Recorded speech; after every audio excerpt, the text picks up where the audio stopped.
사죄에 관하여가 돼. 사죄, 저 용서에 관한 말씀이 되겠습니다. 1절에서 11절 제 아들의 발을 씻기시는 예수님이 나오고요. 12절부터 20절까지 서로 겸손하게 행하라 라는 말씀이 되겠습니다. 사죄에 관하여 라는 제목으로 함께 말씀을 잠시 나누고자 합니다.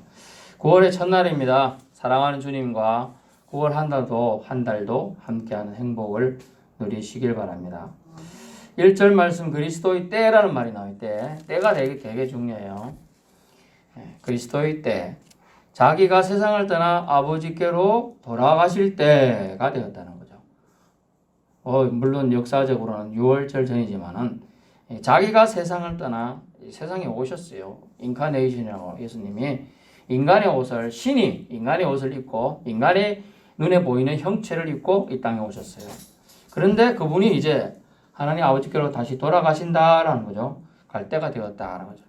자신의 시점을 주님은 다 알고 계십니다. 이 땅에서의 생을 이제 마감할 때가 되어 간다라는 얘기가 되겠습니다. 또는 이제 죽으실 때가 되었다라는 거죠. 육적 죽음을 말합니다. 그리스도의 사랑 방식은 뭐냐 하면 자기 사람들을 사랑하는데 끝까지 사랑하는 것이 예수님의 사랑 방식이에요. 13장 1절 아시고 세상에 있는 자기 사람들을 사랑하시되 끝까지 사랑하시니라. 아멘. 자기 사람들은 누구냐면 유다를 제한 예수님의 제자들을 가리켜요. 여기서는 유다를 빼요. 가룟 유다를 뺀 겁니다. 그리스도의 사랑 방식, 자기 사람들을 끝까지 사랑한다. 저 같으면 좀 얄밉고 이런 사람은 끝까지 사랑 안 합니다. 저는 제껴 놓습니다. 포기하지요. 포기해요. 싫어 미워가지고 상대를 안 합니다. 그러다 보니 저도 이제 어떤 사람들은 스트로런 외골수다 뭐 이렇게 말할 수도 있겠습니다만은 딱딱하다 그런 성격도 되겠어요. 하지만 사람을 만나보면 이 사람 계속 만나야 될 사람이 있고 만나지 않을 사람도 있어요. 그런데 뭐 좋은 성격이냐 두리뭉실한 게 최고지 않느냐 그렇게 말할 수도 있겠습니다만은 사람은 모든 관계가 이해득실로 사실 연결되어 있어요. 이해득실인데 자기가 조금 손해보는 걸 감수하면서 나아가는 사람은 그걸 어려운 말로 이 사람은 사교력이 좋다고 합니다. 사교력이 좋은 사람은 자기 손해보는 걸 손해라고 생각 안 해요. 실제로 그게 손해가 아니고요. 덕이 되는 거죠. 나중에 다 돌아오게 돼 있습니다. 그런데 이게 손해보면 나하고 저 사람은 관계가 그제 끝이다. 내가 10번이나 밥을 샀는데 한 번도 밥을 안 샀다. 저 꼰네 이러면서 거리를 두기 시작합니다. 이제 결혼 관계가 끊어지죠. 이게 제가 관계 끊어진다, 밥 안 산 사람을 두드라는 것이 아니라, 그렇게 보통 세상 방식에 그렇다는 거죠. 저도 그렇습니다. 그래서 제 눈에 이제 가시가 되면 저도 이제 여러분을 싫어할 겁니다. 저는 예수님이 아니에요, 절대로. 예수님은 하나님의 사랑으로 끝까지 사랑하시지만 저는 그렇지가 않아요. 미워요. 이러면서 째려봅니다. 미워요. 처음에는 째려봐. 그다음부터는 이제 눈을 안 마주칠 거예요. 제가 눈 안 마주치는 사람은 제가 싫어하는 사람인 줄 알고 계셔야 돼. 저는 공개적으로 다 얘기합니다. 처음에는 째려봅니다. 그 다음에는 이제 안 보겠습니다. 제가 눈을 감을랍니다, 차라리. 제가 눈 둘 데가 없어가지고 눈 감고 있으면 다 싫어한다 생각하세요. 사모님 쳐다봐야 돼? 사모님 쳐다봐야죠. 안 그러면 쫓긴 하는데. 자, 뭐냐 하면 예수님은 지금 신과 인성을 같이 입고 있는데도 불구하고 인성으로 따지보면 자기를 팔자 늘 3년 반이나 같이 동고동락했고 누워 자고 먹고 자고 화장실도 가고 다 했던 사람이 지금 배반하는 거예요. 그런데 그를 끝까지 그래도 돌아올 기회를 주고자 하고 있는 거예요. 그 사랑.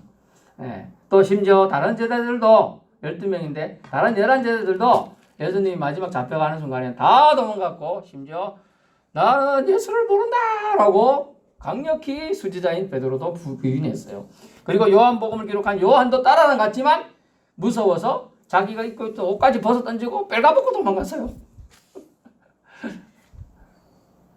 배반은 그렇게 무서워요. 자기 생명이 아까울 때 다 그렇게 하죠. 저도 그렇고 저와 여러분 다 그럴 겁니다. 그런데 예수님은 이때 인간적인 옷을 입고 있지만은 신성을 입으셨기 때문에 또 그리고 하나님의 본성이 뭐죠? 사랑이죠. 하나님은 사랑이십니다. 그래서 그걸 끝까지 사랑하는 거예요. 여러분 그러면 여러분은 누구를 의지해야 돼요? 보이는 사람을 의지해야 돼요? 안 보이는 하나님을 의지해야 돼요?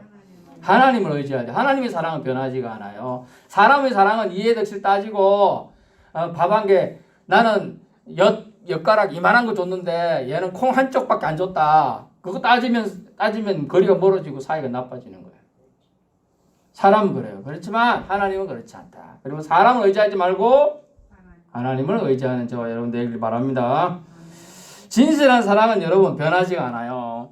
진주나 황금이나 이런 걸 왜 귀하다고 하느냐? 안 변하거든 그 색깔이. 황금, 순금요.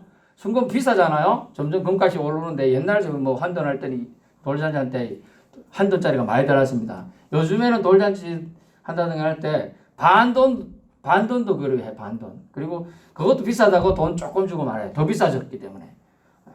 옛날에 그 한돈이 그때 한 5만 원 했거든요. 저희 애 돌잔치 할 때쯤에는. 그 다음에 반돈 값이 그만큼 되더라고요. 그만큼 그때 이제 IMF 뭐 아실 분도 있겠지만 모르는 분도 계신데 IMF가 있을 때 금모으기를 막 했단 말이에요. 금을 막 모아가지고 우리나라 지금 국가발전기금 세계통화기금에서 우리나라를 다 통째로 산다더라. 얼마나 나라에서 극하는지 실제로 그럴 수는 없는데 하도 극하니까 우리 국민들이 자기 집에 있는 금붙이라는 금붙이 다 가자. 이것도 금인 줄 알고 들고 간 사람이 있었는데 옛날에 다 아닙니다. 이거 가짜입니다. 이거 이렇게 큰 금을 가지 않냐고 애기들이 들고 가는데 이거 아니야. 그래서 아직 같이 가라고 하고 옛날에 우스갯 일도 있었습니다. 진실한 사랑은 변하지가 않아요. 어떠한 위험이 와도 두려움이 와도 환경 변화 속에서 바위처럼 꿈쩍하지. 여기 이제 자녀를 키워보신 분들이 대부분이니까 그분들 위주로 말씀드리면 여러분이 우리 자녀가 아파요. 간땡이가 부어가지고 간이를 띄줘야 돼. 그 애가 간이 나빠서. 자녀일 경우는 내가 띄주다. 이런 게 쉽죠? 자, 내 자식이니까 어린애가 죽고 가니까 띄줄 수 있어. 근데 부모를 위해서 띄줄 사람은 좀 적어요. 근데 형제를 위해서 띄주겠다? 더 적어요. 근데 남을 위해서 띄주겠다? 더 적겠죠. 근데 예수님은 우리하고 뭔 관계 있어요? 2000년 전에 오신 우리하고 뭔 관계 있냐고요? 아무 관계 없는데 그랬을 때가 되어서 예수님은 자기의 임무인 죽으신다는 거예요. 누구 때문에? 저와 여러분의 죄 때문에. 이게 믿어져야 믿음 생활하는데 여러분이 불꽃 같은 눈동자에 주님이 느껴지고 주님의 사랑이 느껴지고 감사하고 눈물이 나오는 거예요. 안 그러면 뻣뻣해. 내가 옛날 믿고 지금 믿고 똑같은 거예요. 달라진 게 없어요. 진실한 사랑은 변하지 않아요. 바위처럼 꿈쩍하지 않아요. 딱 버티고 있는 거예요. 위기 앞에 더욱 단단하고 강해지는 사랑의 속성, 그것이 바로 우리 하나님의 사랑인 줄로 압니다. 로마서 8장 35절 39절을 제가 하나님의 변하지 않는 사랑에 대해서 제가 읽어드릴게요. 로마서 8장 35절부터 읽어드립니다. 누가 우리를 그리스도의 사랑에서 끊으리요? 환난이나 곤고나 박해나 기근이나 적신이나 위험이나 칼이랴. 기록된 바 우리가 종일 주를 위하여 죽임을 당하게 되며 도살당할 양같이 여김을 받았나이다 함과 같으니라. 그러나 이 모든 일에 우리를 사랑하시는 이로 말미암아 우리가 넉넉히 이기느니라. 내가 확신하노니 사망이나 생명이나 천사들이나 권세자들이나 현재일이나 장래일이나 능력이나 높음이나 깊음이나 다른 어떤 피조물이라도 우리를 우리 주 그리스도 예수 안에 있는 하나님의 사랑에서 끊을 수 없으리라. 아멘. 하나님의 사랑에서 이 땅에 있는 모든 것들이 우리를 끊으려고 해도 끊을 수가 없다. 하나님의 사랑의 손에 우리는 딱 보호를 받고 있다는 것을 믿을 수 있기 바랍니다. 꿈을 통해서라도 뭘 통해서 어려움이 닥쳐오고 실제로 어려움이 오면 우리는 누구 이름 불러야 돼요? 예수님 도와주세요. 아멘. 한번 따라해 볼까요? 예수님 도와주세요. 예, 그러면 되는 거예요. 그러면 주님이 저와 여러분 귀한 자녀로 생각하고 아들로 딸로 생각하는데 알았다 걱정 마라 하고 딱 붙들어 줄 줄 믿습니다. 이제 2절에 보니까 사탄의 일이 나오는데 사탄의 일이 뭔가 볼까요? 사탄의 한 속성이 나오는데 벌써라는 거죠. 벌써. 사탄도 일을 합니다. 사탄 마귀도 일을 해요. 귀신도 일을 해요. 무슨 일을 했느냐 합니까? 예수님을 팔려는 생각을 이 가룟유다의 머릿속에 쏙 넣었어요. 그런데 보세요. 벌써라는 단어가 있죠. 벌써. 사탄도 부지런해요. 아주 부지런해요. 그 사탄도. 열심을 내요. 이단들 저렇게 많이 붙어 있잖아요. 예전에 이단 한두 개는 지금 뭐 아주 대표적인 게 저 정도예요. 제가 다음 주에 얘기하겠지만은 우리 개신교 통합책이 한 264만 명 정도 됩니다. 등록된 교인 수가. 그 쟤들도 만만찮아요. 이제 신천지만 10만 명이 넘는다고 버티니까 쟤들까지 합치면 100만 명이 더 될지도 몰라요. 이단들이. 사탄도 열심히 댕겨요. 우리는 생업하다가 수요일 나오는 것도 힘든다. 새벽기도 한 달에 한 번 오는 것도 힘든다. 수요일 예배도 아이고 딴 데 한 번 드리고 말지 이러는데 얘들은 죄송하지만 이분들은 일주일 내내 밥만 먹고 전도하러 댕겨. 자기들 믿는 교가 진짜라고.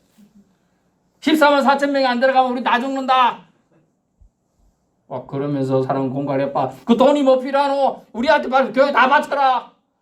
이러면서 협박과 공갈과 심지어 나중에 그걸 알고 빠져나가려 할 때 너 자꾸 이렇게 하면 네 부모를 내가 해코지 하겠다. 막 이런 식으로 협박을 한답니다. 얼마 사람 심지어 가다 놓고 10일 동안 가다 놓고 밥도 물도 안 주고 그런 식으로 죽으라고 한다는 거예요. 큰일 날 일이에요. 큰일 날 일. 그래서 나라에서는 알면서도 그냥 표를 생각해서 가만히 내두고 있는 형국이에요. 지금 그만큼 정치가들도 돈의 노예가 되었고 명예의 노예가 되었는가 하는 거예요. 이때 우리 크리스찬들은 똑똑하게 정신 차려야 돼요. 기도해야 되는 거예요. 안 그러면 나라가 어디로 갈지 몰라요. 배가 산으로 간 데가 많이 있더라고요. 가보니까 저 고성에 어디도 뭐 배가 산에 가 있고 어디도 가보니까 배가 산에 가 있어. 산꼭대기에. 배는 어디 가 있어요 원래? 바닷가에 있어야 되는데 이상한 세상이 되어가고 있어요. 사탄도 자신의 세력을 확장하고자 열심인데 믿는 자는 어떤가 생각해 봐야 돼요. 우리는 밥만 먹고 전도하러 갔던 때가 언제 있었어요? 기억이 나요? 나기는? 안 나지요? 악한 생각, 죽음에 이르게 하는 것을 집어넣어 주세요. 사탄도 열심히 부지런하게 일을 해요. 생각적 사각이 결코 죄로 이어지지 않도록. 그러면 우리는 어떻게 해야 될까요? 이런 생각이 들어온다. 내가 예수님을 팔아야겠다. 요즘 생각을 할게요. 여러분이 예수님이 죽으셨는데 여러분을 위해 죽었는데 여러분을 예수님이 파는 생각이 뭔가를 내가 할게요. 아이고 오늘은 교회 안 가야 되겠다. 오늘 누구 꼴보기 싫어서 안 갈란다. 그럼 이런 생각을 넣었어. 그럼 어찌해야 될까? 그 생각을 진짜 그렇지. 걔가 날 미워하네. 아이씨 가지 말까? 욕하면 이제 사탄방이 밥이 되는 거예요. 근데 이때 어떻게 될까? 대적 기도를 해야 돼. 대적 기도. 끊어내는 결단 기도를 해야 돼요. 예수 이름을 명하노니 나쁜 사탄방이 생각 넣어준 놈은 물러가라! 이렇게 하는 거예요. 대적 기도를 해야 돼요. 그거에 맞서서 기도를 해야 돼. 맞서는 기도를 해야 되는 거예요. 하나님 날 지켜주십시오. 죽었고. 그리고 하나님 날 보호해 주십시오. 나 나쁜 생각이 들어옵니다. 나쁜 생각 쫓아주십시오. 이런 대적 기도를 해야 되는 것입니다. 그래서 3절 예수님의 전지성이 나옵니다. 모든 것을 아시고 돌아갈 것을 아시고 아버지의 뜻을 아셨다라고 되어 있어요. 알면서 멈추지 않는 진실한 지식인이기도 했습니다. 예수님은 행함을 주저하지 않으신 분이에요. 3절 예수님의 전지성이 나오죠. 저녁 먹는 주 예수는 아버지께서 모든 것을 자기 손에 맡기신 것과 자기가 하나님께로부터 오셨다가 하나님께 돌아가실 것을 아시고, 왜냐하면 하나님과 나와 아버지는 하나이니라 라는 말씀이 있어요. 그래서 하나님의 생각을 예수님도 아시는 거죠. 전지성. 4절 일어나 겉옷을 벗고 수건을 가져다가 허리를 두르시고, 우리는 밋밋하게 일어나 되어 있지만 헬라어 원어적 강명부는 행동을 계시할 때 쓰는 단어가 일어납니다. 일어나. 하나님의 일을 하나님이 행하실 때 쓰는 단어 일어나. 여러분 앉았다가 일어날 때 뭐 하려고 일어나죠? 뭐 이유 없이 일어나는 경우도 가끔 운동하려고 있지만은 보통 때는 어떤 일을 하려고 일어나는 겁니다. 예수님도 일어나 4절 보세요. 저녁 잡수시던 자리에서 저녁을 다 먹은 게 아니에요, 지금. 자리에서 일어나 갑자기 겉옷을 벗으시고 수건을 가져다가 두르시고 허리에 두르시네. 이에 대야에 물을 떠서 제 발을 씻으시고 그 다음에 그 두르신 수건으로 발을 일일이 닦아주십니다. 꼬질꼬질한 발. 그 일을 원래 누가 한다 그랬죠? 옛날에 종들이 하는 겁니다. 예수님이 무릎을 꿇으시고 그 종들이 하는 일을 자신이 손수하시는 거예요. 그래서 예수님은 섬김의 전형으로 행함이 있었다. 말만 번지르르 한 사람 있죠? 말만. 근데 예수님은 여기가 왜 하는지에 대한 설명은 나중에 하시지만 말 없이 사랑으로 실천을 하고 있다는 거예요. 이 행동의 8절을 보세요. 8절. 베드로가 이르되 내 발을 절대로 씻지 못하리이다 하면서 화를 내는 거예요. 씻어주지 않으면 예수님 뭐라고 합니까? 내가 너를 씻어주는 것을 허락하지 않으면 너와 나는 상관이 없다라고 해요.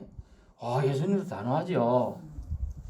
이때까지 3년 반 따라다닌 제자하고 동고동락 해놓고도 발을 요거 지금 씻는다고 씻어주려고 하는데 베드로가 나 안 씻어줄래 이러니까 그런데 안 씻으면 나하고 상관없다라고 단호하게 지금 매몰차가 강하게 좀 훈련시킨 것도 옛날에 보면 베드로가 또 뭐라고 할 때는 이 사탄아 물러가라 막 이렇게 예수님이 베드로를 질책할 때도 있었습니다. 세족의 그러면 의미가 뭘까요? 발을 씻는 의미가 발 씻음을 넘어서 제 씻음으로 갔던 거죠. 원래 제 씻음은 뭡니까? 목욕의 의미입니다. 목욕. 밑에 보면 목욕과 이미 목욕한 자는 발만 씻으면 된다. 이런 말 있죠? 손과 발만 씻으면 된다. 10절 목욕한 자는 발밖에 씻을 필요가 없느니라. 온몸이 깨끗하니라. 깨끗하다 다는 아니니라. 아멘. 한번 예수님 영접한 자를 목욕한 자라고 해요. 저와 여러분 다 예수님 영접했죠? 네. 한번 영접한 사람은 목욕한 자라고 할 수 있어요. 영원히 깨끗함을 받은 사람이에요. 다른 말로 거듭난 사람이에요. 그런데 목욕한 사람은 깨끗한 사람이고 그 깨끗한 사람은 영원히 깨끗한 거예요. 근데 발은 더러울 수 있죠. 그게 뭐냐면 자범죄로 인하여 더러워지는 거죠. 생각으로 인하여 더러워지는 걸 말합니다. 그래서 세족을 통하여 성화되어 가는 과정 중에 깨끗함을 유지하는 거죠. 구원의 완성은 의로움인데 그걸 어떻게 완성하느냐 하면 목욕을 했어요. 이미 발을 그럼 계속 놔두면 깨죽꺼질 때가 계속 끼어있죠. 그럼 그 때로 인해 뭐가 되냐면 병균이 생기고 더러워지는 거예요. 그럼 결국 다시 말하면 생각이 들어가는데 그 생각을 계속 놔두면 나쁜 생각을 놔두면 그 죄가 움틀어서 큰 죄를 짓게 돼요. 죄가 장성해서 결국 뭐라고 한다고 했죠? 사망으로 이어지거든요. 그래서 발 씻음은 필요합니까? 안 필요합니까? 필요한 게 되는 거예요. 결국 더러워진 마음과 악한 것, 찌꺼기에서 발 씻음을 통하여 즉 자범죄 이런 것을 회개 과정을 통하여 해결받아야 되는 거예요. 주님과의 관계를 지속하기 위해서는 발 씻음이 필요하다고 오늘 단호하게 예수님은 베드로에게 가르쳐주고 있습니다.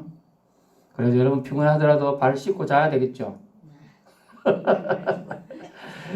이 말을 발 씻는 뜻은 뭐냐면 왜냐하면 발의 피로를 풀어주기 위해서는 하루 종일 걸어다녔든지 뭐 어쨌든지 간에 피로가 발에 누적이 되어 있어요. 그래서 발을 씻으면서 최소한 터치가 최소 되잖아요.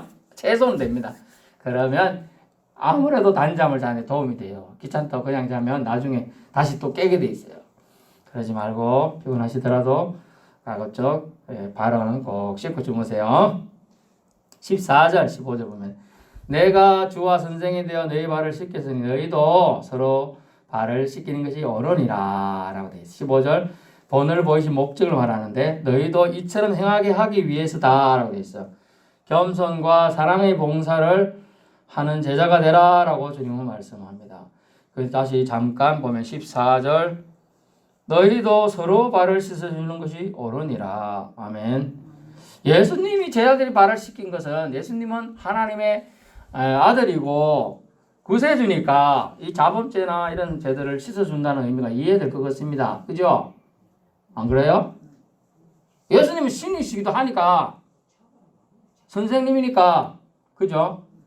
그런데 왜 제자들이 서로 발을 씻어주라고 했을까요?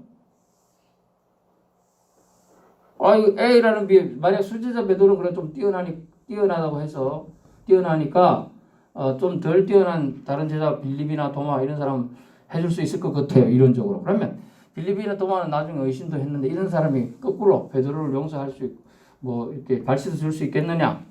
이제 그런 부분이 생기겠죠. 이론적으로 생각하면 그런데 지금 서로 발 씻어주라는 이 의미는 참된 속뜻은 뭐냐면 서로 용서해 주라는 거예요. 용서해 주라. 그래서 서로 너들이 이렇게 하는 게 옳다라고 말하면서 요한복음 13장 34절 새 계명을 너희에게 주노니 오늘 아니고 다음 본론인데 새 계명을 너희에게 주노니 서로 사랑하나 내가 너희를 사랑한 것 같이 너희도 서로 사랑하라. 35절 너희가 서로 사랑하면 이로써 모든 사람이 너희가 내 제자인 줄 알리라. 아멘. 여기서 사랑은 뭐냐면 용서예요. 용서를 해야 너희들이 지금 12명 있는데 11명이 이제 한 명이 되겠지만은 서로 사랑하면 제자인 줄 알게 될 것이고 서로 완벽한 사람이 어디 있느냐? 서로 손 보듬어 주고 서로 발을 씻어 주라. 즉 용서해 주는 마음을 가지고 대하라라고 말해 주게 됩니다. 그걸 기억하세요. 서로 용서해야 함을 주님은 말하고 있는 거예요. 주기도문도 기억하세요. 용서해야 용서받는 겁니다. 내가 너희 죄를 끌어안고 씻겨 죄 없다 하였으니까 죄 용서해 주셨죠. 저와 여러분은 용서해 주었으니 너희들도 잘잘못을 가리고 할 것이 아니라 용서하고 감싸 안고 시련의 때를 의지하여 잘 통과할 것을 부탁하신 거예요. 시련의 때는 올 텐데 그때 서로 정죄한다면 그저 지금 완전히 붕괴될 겁니다. 그러나 11명이죠. 나중에 1명이 떨어져 나가니까. 그러나 이 말씀을 기억하며 서로 용서의 말씀으로 기억하며 서로 발을 씻어줄 생각을 한다면 보듬어 주게 돼요. 이 말씀 나중에 가면요. 어떤 논란의 이슈거리가 돼가지고 서로가 파가 돼 갈라지게 됩니다. 그런데 이런 말씀을 이제 떠올리게 되면서 용납하는 것을 나중에 배우게 돼요. 그 하나님 말씀이 그때는 기억을 못했습니다만 나중에 실제로 문제가 봉착됐을 때는 문제에 딱 부딪혔을 때는 말씀이 떠오르게 돼 있어요. 그래서 성경 말씀을 읽어야 되고 들어야 하는 것이죠. 그래 지금은 제가 말하는 게 무슨 말인지 안 들릴 수도 있어요. 때 되면 이게 또 생각이 나고 들리게 되어 있습니다. 의지하여 잘 통과할 것을 주님 말합니다. 서로 의지하며 어려울 때 서로를 정죄할 것이 아니라 용서해 주는 마음을 다시 가져라. 근데 잘 들어보니까 뒤에 밑에 이것이 복이 된다라고 되어 있습니다. 복이 된다. 17절 내가 이것을 알고 행하면 복이 있으리라. 누구를 미워하면요. 누구를 정죄하면요. 내가 저 사람보다 낫다고 잘난 척하면요. 그 사람에게 마이너스가 돼요. 사실은. 하나님의 사랑 법칙을 이해하면 용서하고 겸손하고 오히려 더 감싸주면 복이 된다는 거예요. 지금 17절에 적어놓은 거예요. 이게 오히려 너희 복이 되라. 너희 심령이 평안을 누리리라. 이 뜻이에요. 복이 있으리라. 아멘. 복이 된다. 명령 순종하면 복이 된다. 즉 용서가 복이 된다는 거예요. 용서가. 심령이 평강이 찾아옵니다. 심신의 병이 사라져요. 뭐 때문에? 비교에서 오는 병이 사라지는 거예요. 비교병이 상당히 무서운 병이에요. 남편들이 집안에 일찍 안 들어오는 이유가 있대요. 결혼한 부부들 중에. 근데 그 이유의 70%는 뭐냐 하면 아내가 들어가면 바가지를 끌어요. 바가지를 팍팍 끌어. 그 왜 어떻게 끌느냐 하면 옆집 남편은 말이야 부자인데 너는 아직도 대리냐? 이렇고 그러고 옆집 남편은 돈 잘 벌어 너는 왜 안 못 벌어오냐? 너는 왜 그래 못생기냐? 너는 왜 운전도 못하냐? 이런 식으로 계속 비교를 하는 거예요. 비교. 왜 너무 스트레스 받으니까 집에 들어가기 싫다는 거예요. 그래서 딴 데로 돌아다니는 거예요. 노래방도 갔다가 술집도 갔다가 도박장에도 갔다가 그러다가 범죄하게 되는 거예요. 비교하면 안 돼요. 비교는 결국은 사람을 망치고 죽일 수도 있어요. 그래서 그걸 예수님은 아시고 너희 제자가 수제자가 누가 있고 베드로 안드레 야고 요한 빌립 도마 바돌로메 뭐 쭉 있는데 그런 비교하지 말고 서로 보듬어 주고 용서하면서 발을 씻겨라. 즉 사랑의 사죄의 훈련을 하라라고 하는 거죠. 용서해주고 용서받고. 여러분 용서 받아본 사람만이 용서할 수 있어요. 또 용서하면 하나님이 은총, 즉 복이 내려온다는 거예요. 복이. 우리는 복을 작은 일을 해야 받을 것 같은데 그렇지가 않아요. 오늘 성경에 기록된 것은 용납하는 거죠. 서로 발을 씻겨주는 태도. 저 사람은 저렇게 어디 아파서 저렇게 했다. 또 저 사람은 뭐 문제가 있겠지. 이렇게 조금 더 한 발짝 물러서서 봐주라는 거죠. 18절 가룟 유다를 향한 안타까운 마지막의 심정이 들어가 있으면 내가 너희 모두를 가리켜 말하는 것이 아니라 나는 내가 택한 자들이 누구인지 알미라. 그러나 내 떡을 먹는 자가 내게 발꿈치를 들었다 한 성경을 응하게 하려 하는 것이라. 그래서 내 떡을 먹는 자 여기서 같이 마지막 반찬을 차려놓고 밥을 먹고 있었는데 여기서 먹는 자가 떡을 찍어서 줬는데 그가 누구냐 하면 가룟 유다가 먹었어요. 그러면서 그가 발꿈치를 들었다. 발꿈치를 찢게 만드는 거죠. 배반을 했다는 얘기가 되겠습니다. 그러면서 가룟 유다를 향한 마지막 심정, 안타까운 심정, 그가 회개하고 돌이키기를 원해서 예수님은 이 짧은 요한복음 13장 1절부터 20절까지 내용 중에 무려 4절이나 할애해서 얘기하고 있어요. 1절 자기 사람들을 사랑하시되 끝까지라고 표현하면서 또 얘기하고 있고 그 다음에 2절 실은 가룟 유다의 마음에 예수를 파는 사람이 넣었더라 하고 마귀가 넣었다고 하면서 마귀가 넣었다고 하는 거예요. 가룟 유다 욕심이라고 말하지 않아요. 그 다음에 10절 이미 목이 한절 발색 씹고 온몸이 성에 깨려 깨끗하다. 다는 아니라고 다에 또 단어를 쓰면서 마음이 아파하셨어요. 그리고 11절 이는 자기가 팔자 누구인지 알고 그러므로 다는 깨끗하지 않고 또 다라고 말하면서 그 수를 포함시켜서 안타까워하셨어요. 자, 그렇다면 완전히 배제시켜서 이런 안타까움도 없을 것 같은데 예수님은 그래도 이 말씀을 하는 동안 가룟 유다가 깨닫고 회개하기를 원하셨다는 거죠. 용서의 마음이죠. 예수님 발을 씻기시다 서로 용서하라는 주님의 음성을 들을 수 있기를 축원합니다. 20절 마지막 예수님을 영접하면 하나님 아버지를 영접함이니라. 아멘. 왜 저와 여러분이 예수님 영접하면 구원받느냐 하면 실제로 예수님 영접한 사람은 하나님을 영접했기 때문에 하나님을 아버지, 나의 아버지로 여러분이 받아들이고 믿음을 고백했다는 뜻이 되는 거예요. 그래서 여러분이 구원을 받고 천국에 들어가게 되는 것입니다. 믿을 수 있기 바랍니다. 예수님 말씀 순종하면 하나님 아버지께 순종하는 것이 되고 결국 최고의 복이 되어서 돌아온다는 거예요. 예수님을 통하여 하나님을 영접하기 훈련을 지금 예수님 말씀하고 있습니다. 하나님 섬기는 예배하는 법을 여러분 배워야 합니다. 우리는 하나님 찬양함이 존재의 목적이에요. 그런데 예수님 오늘 본문 말씀을 통해 서로 제자들이 서로 간에 발을 씻기라는 주님의 명령을 받았습니다. 그걸 용서의 마음으로 받고 서로를 용납하라는 것이죠. 또 서로를 얼싸안고 시련의 때를 잘 통과하기를 바라시는 예수님의 당부가 들어있습니다. 그 반면에 안타까운 배반할 가룟 유다를 향한 안타까운 마음도 들어있다는 거죠. 저와 여러분은 사람이니까 하나님의 마음을 다 알 수는 없겠습니다만 하나님은 저와 여러분을 모두 다 지으시고 생각도 통찰하셔서 다 아신다는 거예요. 저와 여러분 예배드리러 올 때 사랑의 마음으로 오시고 또 하나님의 사랑을 감사해서 예배드림을 통하여 저와 여러분이 마지막 때 하나님 앞에 서는데 부끄럽지 않은 믿음의 사람 될 수 있기를 축원합니다.